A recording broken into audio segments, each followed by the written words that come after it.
Chapter 23. Good as drink is, it ends in thirst. Irish proverb. From Nick Warren 557 at hotmail.com. So, we meeting tonight? From Lori Solomon 6697 at yahoo.com. I really want to see you, but I think this week will be hard. From Nick Warren 557 at hotmail.com. Well, let's see. You want to see me? How about on your way home tonight? From Lori Solomon 6697 at yahoo.com. It's going to be late. Sunday? I don't know. From Nick Warren 557 at hotmail.com. You really want it, don't you?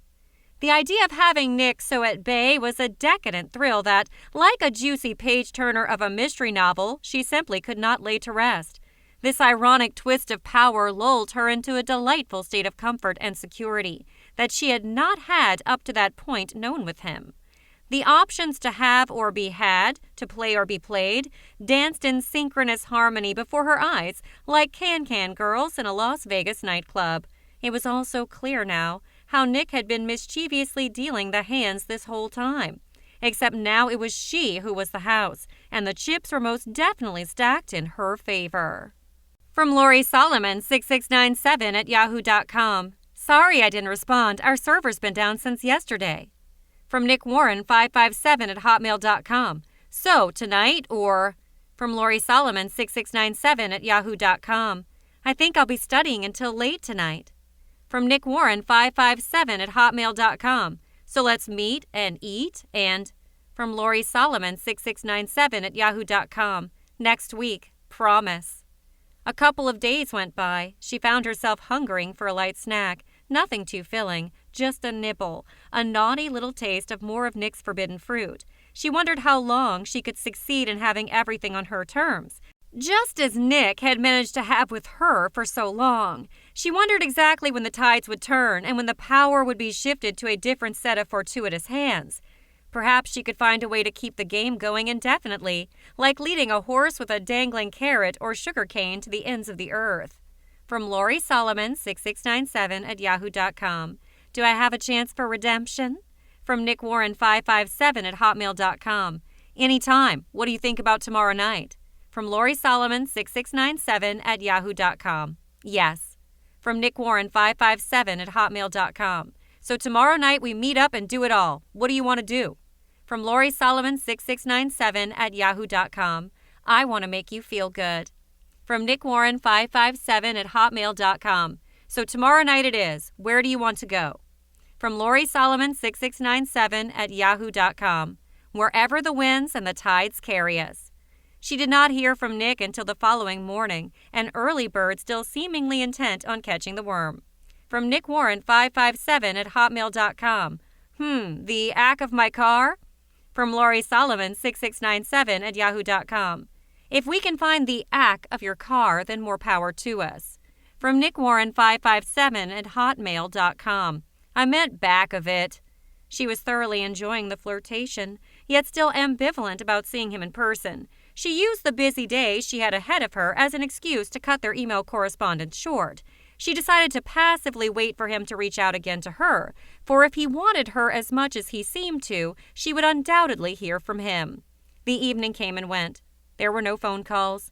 There were no visits.